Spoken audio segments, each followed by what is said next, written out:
LPs are unhappy. Operating partners are unhappy. Deal teams are unhappy. Lenders are unhappy. This environment that we are in today in private equity has never been like this in the history of private equity. So the old sort of rising tide allows us to have a higher multiple.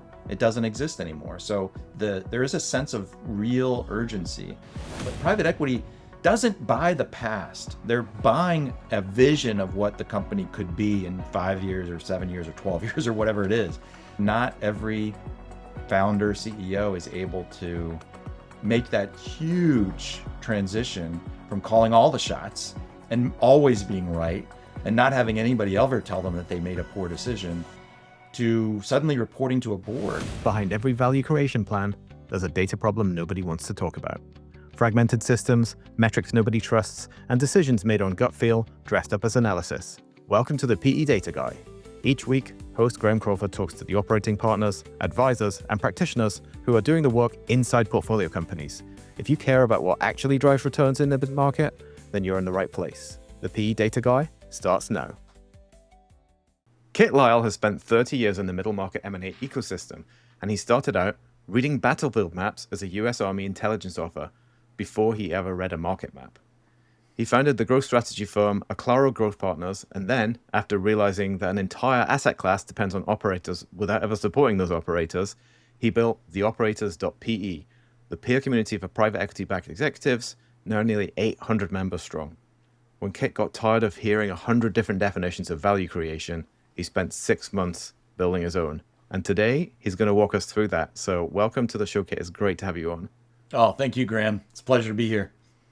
Fantastic. I have to, that's a value creation is such a widely thrown around term. It's the key to the future, it's how all the value and the alpha is going to happen in the years to come. So walk us through your definition of value creation. As you said, if you ask 20 private equity professionals to define value creation, you get 23 different answers. And that was just annoying to me. I was like, these are the two most common words in the lexicon. We got to do better than that. So the definition is pretty easy. And I think most people would get the definition, but it's the drivers or the levers that people have a hard time with.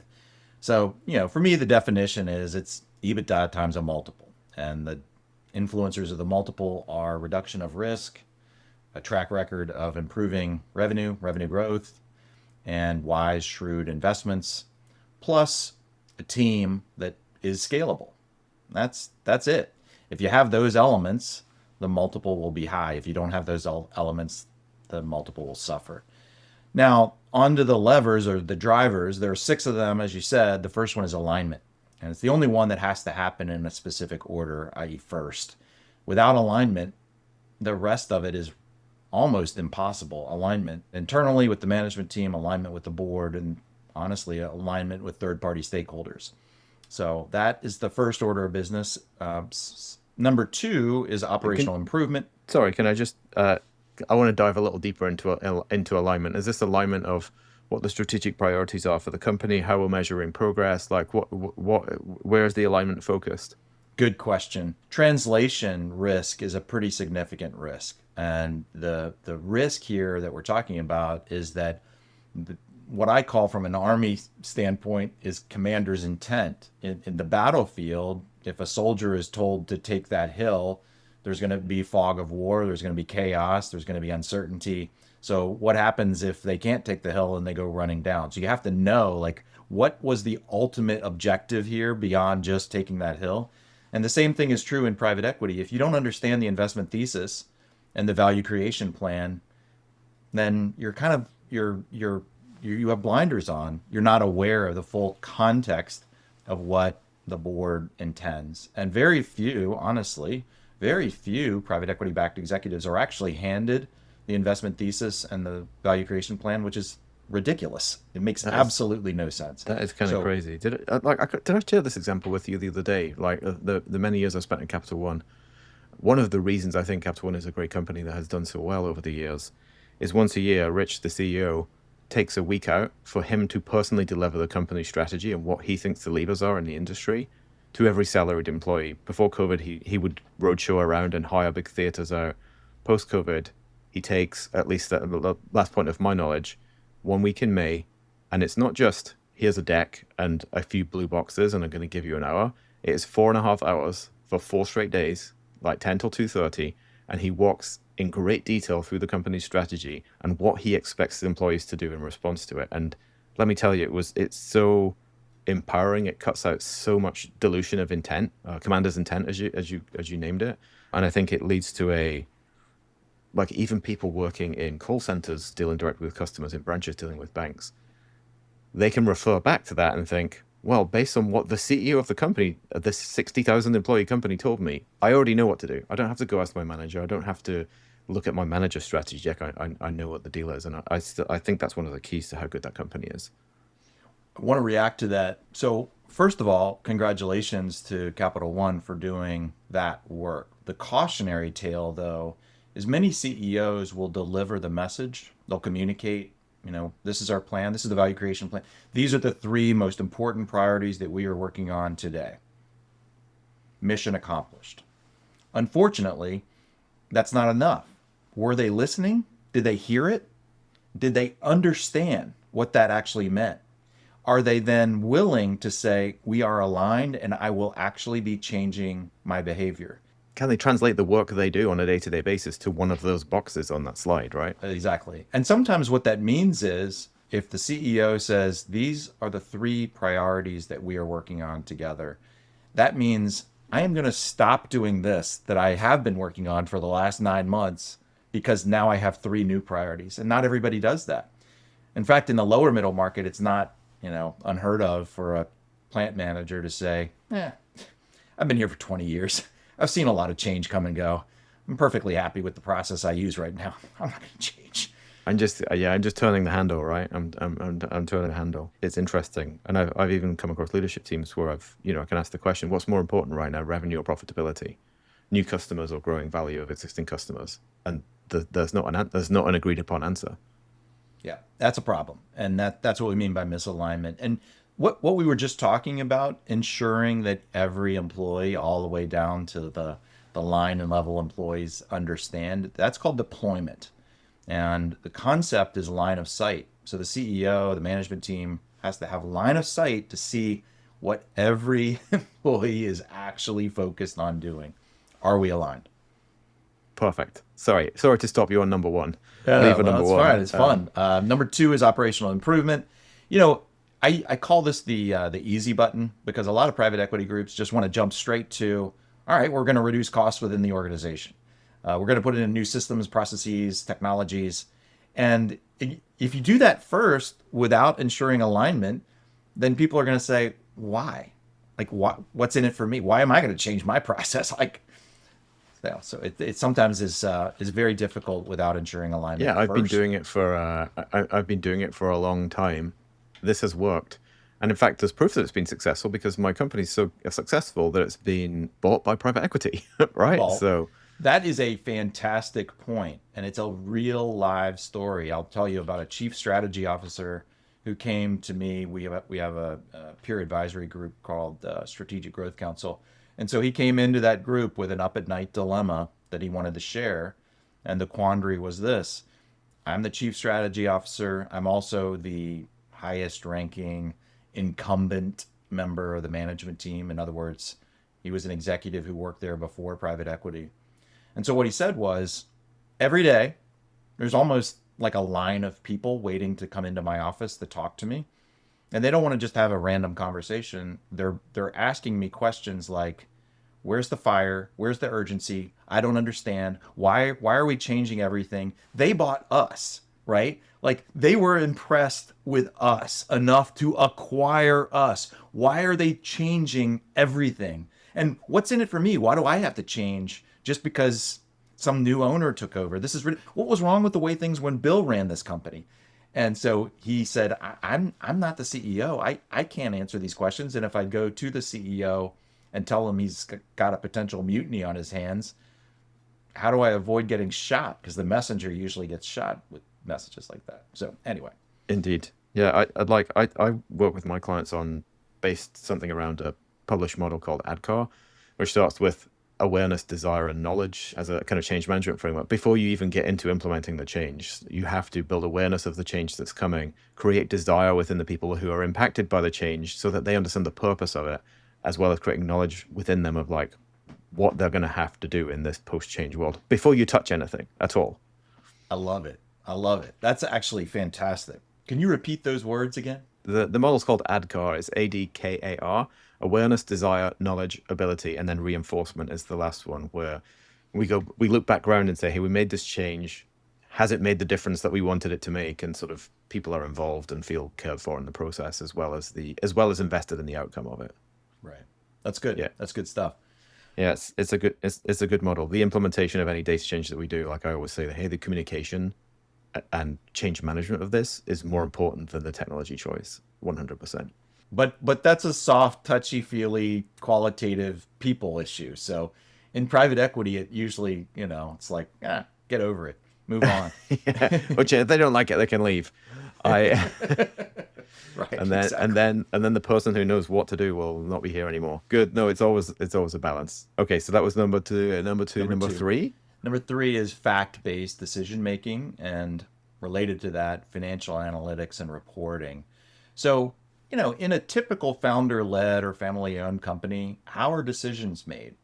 They're not typically made based on analyzing data. It's usually because the founder says, I've been in this industry for 17 years. A customer said something 6 years ago, and I'm just going to go based on that. And it's essentially, if you boil it down, it's gut instinct or finger in the wind or whatever. So there's a better process. And honestly, when people recognize, when management teams become aware that you can make decisions based on data, based on inputs, that helps. Like, I'll give you an example. Let's say that we go down to the local convenience store and buy a lottery ticket. And you just say, well, I'm going to go with my birthday, and those are the numbers I'm going to put in. That's sort of like finger in the wind. But what if you had a method to determine that numbers before whatever, you could bracket out these numbers, bracket out those numbers, and it's likely here. Would you take that and run with it? Of course you would. So most people will take the data and say, yeah, that's probably a much more effective way of making a strategic decision than essentially just guessing. Yeah, based on experience. And even those instinct decisions, like they can be usually right, which is that kind of reinforcement of like, over the years, this has typically been correct. Two issues with that. One, it's not always correct. And, predictive models are not always correct either. But critically, it's not scalable. And it creates a bottleneck, right? That's right. That's right. And that's often the problem with founder-led companies is they're essentially benevolent dictators. And they mean well, but they basically say, you don't need to make that decision. I can make it for you. Just come to me. And, you can come to the CEO to make every decision. Every problem gets solved by the CEO only until that CEO becomes the bottleneck. And yeah, you're right, not scalable. So number 4 is organic growth, commercial strategy, RevOps, go-to-market, all that world. So it's external, customer, competitor, market, supplier. And then number 5 is add-on acquisitions and integrations. And if you think about it, not many lower middle market companies have much experience acquiring, let alone integrating. And I'll give you another little simple example. Somebody posted inside our community. We have a space in our community that is only for private equity backed executives to ask questions of each other. So in other words, PE professionals don't see it, trusted advisors don't see it. And this person posted and said, hey, I've got some good news to share. I was tapped on the shoulders by the board to create the playbook for add-on integrations. And this is very exciting to me. It's obviously a nice vote of confidence in myself. There's just one small problem. I have absolutely no idea how to do this. Can somebody please help me? And thankfully, he got 7 comments back, including a number of templates and models and so forth. So that was cool. I love that. You mentioned, you bring up the community. I wanted to ask you about the community. I mentioned in the intro, it's the only peer community for PE-backed operators, and you have 800 was the estimate I've got. I'm sure it's around and growing, hopefully, as well. What are some of the other things that operators might say inside that room that sponsors might never get to hear? Oh boy. I think, the main one is that the act of bringing about value, the act of creating value, it is difficult. And when a board member or a deal team member says, "That's what we hired you for, just figure it out," that's not particularly helpful. We're not aligned. We're not on the same page. And sometimes there's a need for collaboration. There's a need for a conversation, a discussion, rather than just figure it out. I could go in a million different directions around that, but that's generally the theme, is that why are we not on the same page? I'll use an analogy or an example. The reason that I call the community the operators is that when private equity groups are pleased with their management teams, they say, "We've got operators, we've got strong operators." And they say that in a very proud way. And when they're not happy, they say, "Management. Eh, if management can't figure it out, then we'll fire them and we'll bring in management. We'll bring in experienced operators that know what they're doing." Experienced operators. Oh, I see. That's the definition. I see. The definition flips. Well, they're expendable, I think, is the point. Yeah, no, absolutely, absolutely. There's a whole conversation I could start about that around the late 1700s in the United States, where any act of courage was, American rebels, and any act of negativity was British cultural traditions. Like the narrative flips depending on how we want to describe it. But there must be some culture shock. You spoke about, people who are newly PE-backed operators, like founder CEOs who realize that dream milestone, and they get an acquisition, and there's an exit, potentially an earnout, whatever it is ahead of them. In the first 90 days of being PE backed, what's the biggest culture shock thing that catches them by surprise typically? Speed, urgency, pace, rhythm. Reporting to a board is a big one. By the way, Graham, for those who are trying to take notes and follow the 6 levers or drivers, we left the last one out. Oh, we left the last one on the table there. Sorry, I didn't mean to No, leave an incomplete loop. it's okay. Add-on acquisition. So add-on acquisitions was 5, and number 6 is planning for exit from day one. And that's very relevant and very well connected to what the topic that you just brought up, because an inexperienced private equity backed executive has never experienced the liquidity event. When they hear the word exit, they're literally thinking, "How do I get out of the burning building?" Is that what you're referring to? Because exit never comes into a conversation with a founder led or family owned company. It's just like we're not our purpose here is not to exit. It is to enable the founder to buy a bigger boat next year or Right. whatever. Yeah. Yeah. No, absolutely. So you said the going back to the culture shock, you said the cadence, and so it's and reporting to a board, like what's different then? I mean, they're not used to being held accountable. Is it the structure and rigor and format of like producing the deck? Like what? Yeah, I usually break it down to several questions. And the very first question is why?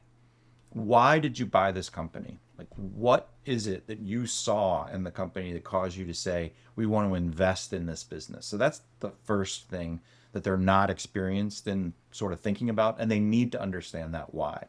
Second is the who. Who gets to decide? So I suggest a who map. So you literally map out who gets to decide, who influences, who do we ask for permission from, and in which situations are that true. Sometimes it has to do with a type of situation, sometimes it's a dollar spend, and so forth.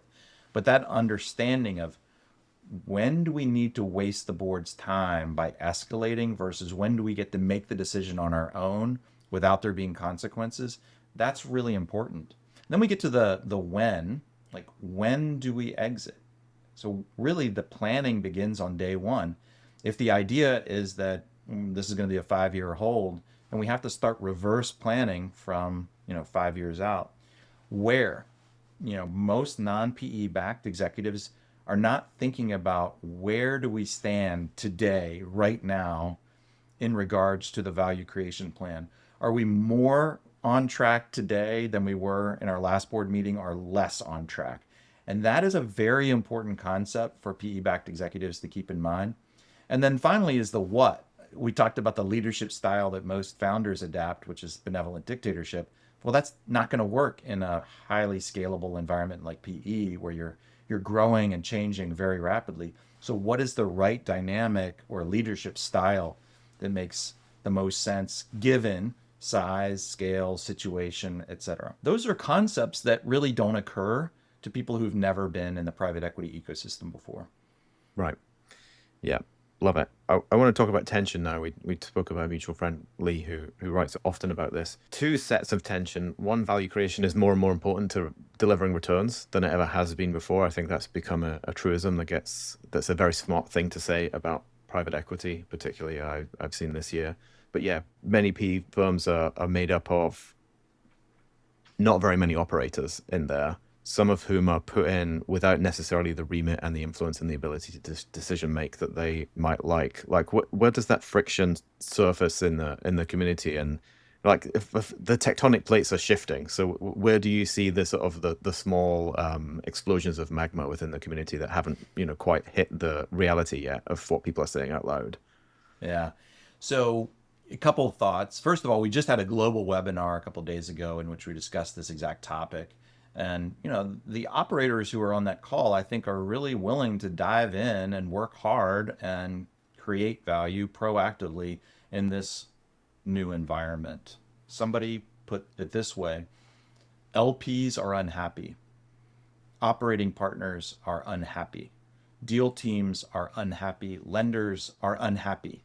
This environment that we are in today in private equity has never been like this in the history of private equity. So the old sort of rising tide allows us to have a higher multiple. It doesn't exist anymore. So there is a sense of real urgency. And one of the topics that we discussed yesterday or the day before on that webinar was that what is the secret sauce that's needed? Do we need more operating teams, more operating partners, and people who report to operating partners? Is that what's needed? And there was sort of a profound sense that operating partners exist largely to satisfy LP requests or needs. They're not really given enough autonomy to have enough of an impact in portfolio companies, which I actually found rather surprising. And if you talk to operating partners, they say, it's very difficult to do our job well because we're not working directly with one portfolio company over an extended period of time. We're working with 9 or 5. Which then renders the depth impossible, right? The level of depth to have a real impact is impossible across that scale.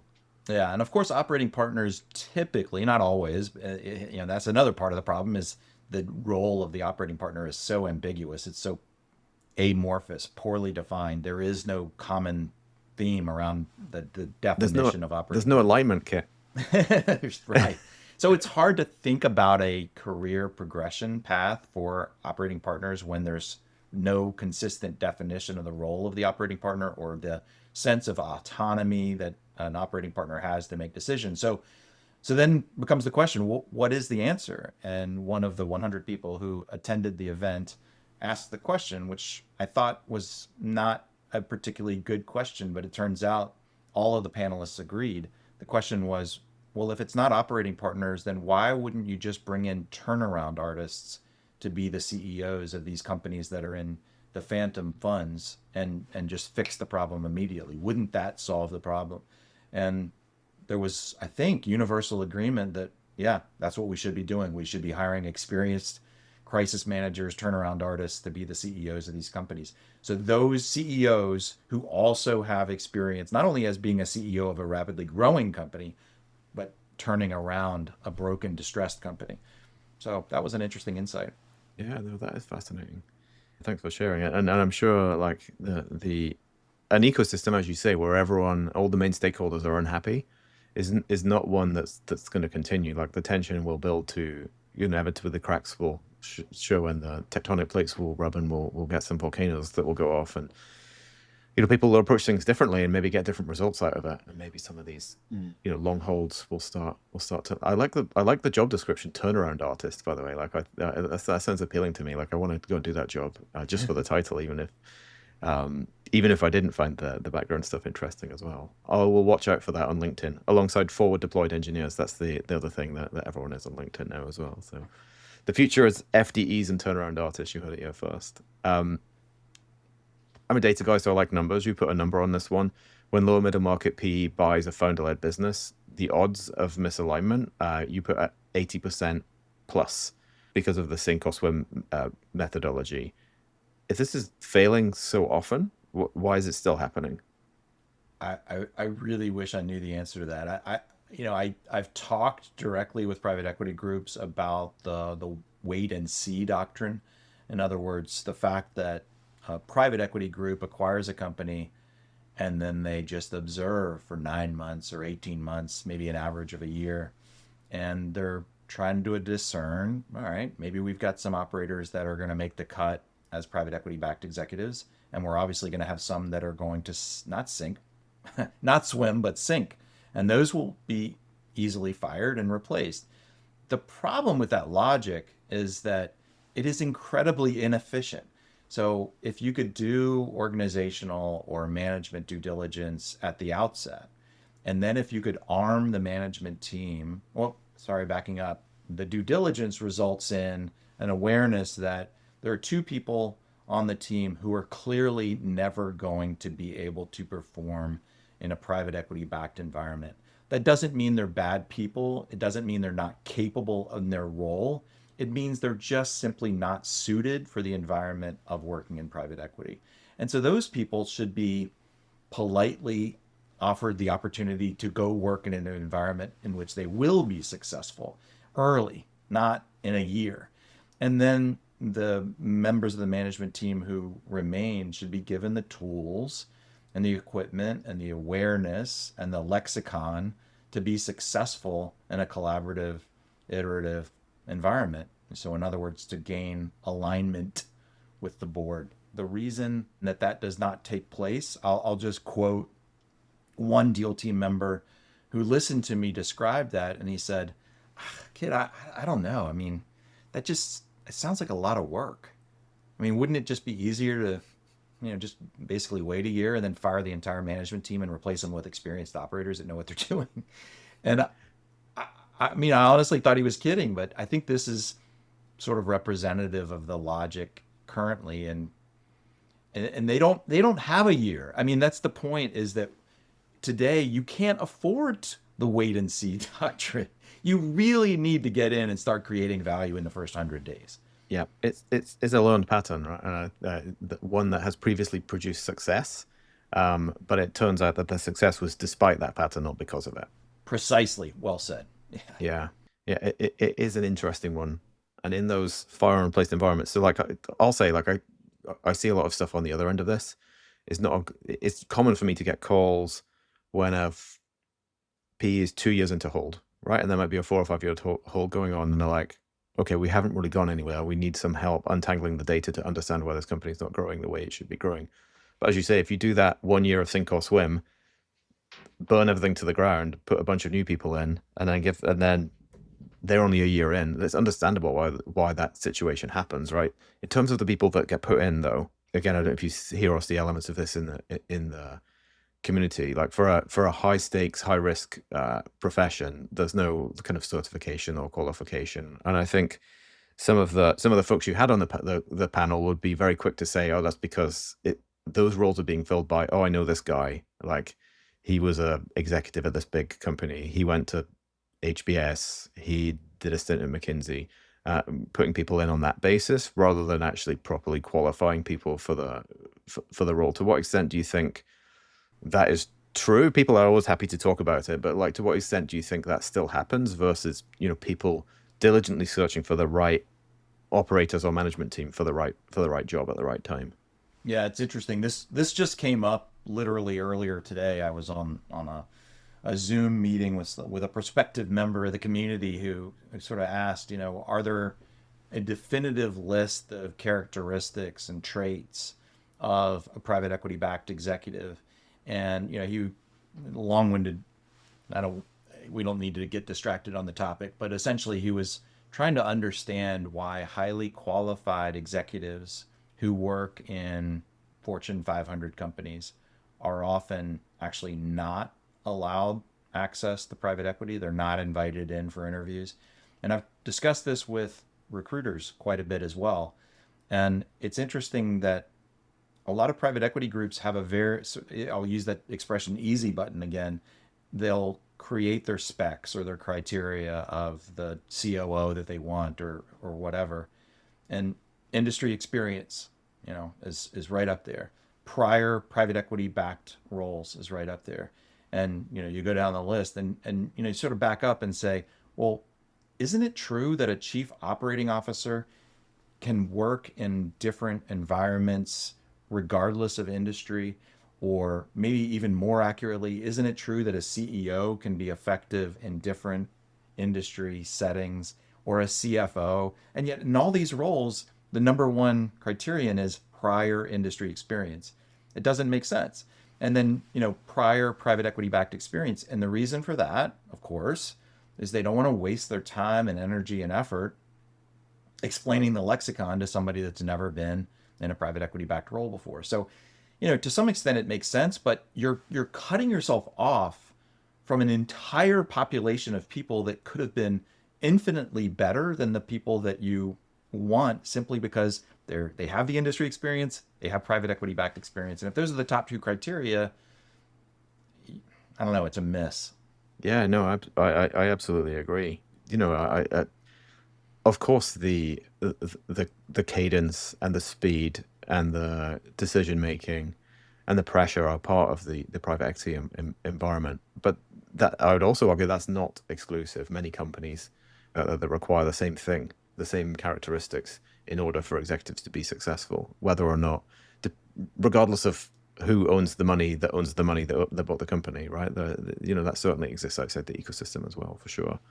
So yeah, the addressable market is off for sure. And again, as someone who's been in leadership roles, like big parts of my career, actually in many bigger companies, like diving down into the detail of the specifics of the team or the department you're leading, it actually can, you actually get discouraged from doing that, because you should be focused on what it means to lead in certain situations. And that could be a crisis situation, as you mentioned. That could be a turnaround situation. It could be a how do we achieve rapid growth situation. And those scenarios certainly exist in many places outside private equity as well.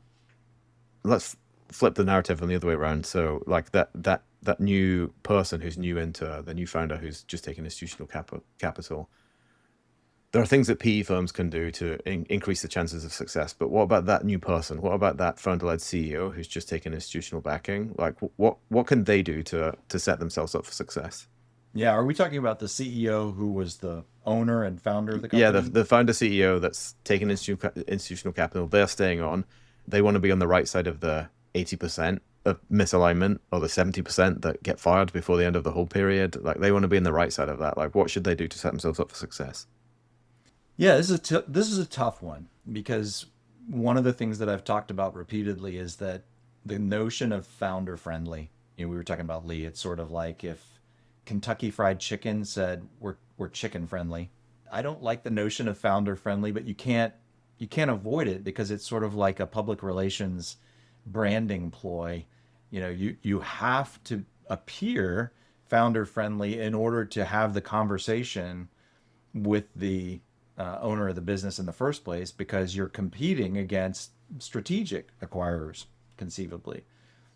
So the problem really begins with the concept that we're going to be aligned with you. We are investing in you. We're here to support you. We like what you've done with the business. Things are going to be pretty much the way they were when you controlled the company. You'll have a seat on the board. And so they're making it sound like we're just investing in you. We're just putting our money behind you. And that nothing could be further from the truth. I mean, whoever has 51% ownership is going to call the shots, at full stop. So I think the problem begins with that. And I don't, like Lee said, there may not be a solution to that. So then, to answer your question, those founders who have a mindset of continuous improvement, lifelong learners, they're open to feedback, they genuinely want to grow, they genuinely want to become better. They're interested in feedback, interested in accountability. I mean, we're whittling down the number of founders who would say, "Yeah, I'm in for that," because at the time of sale, what's the average age of someone who's preparing to sell their company? It's probably more than 60. So people at that stage in life are usually not eyes wide open. I'm open to feedback and, new direction.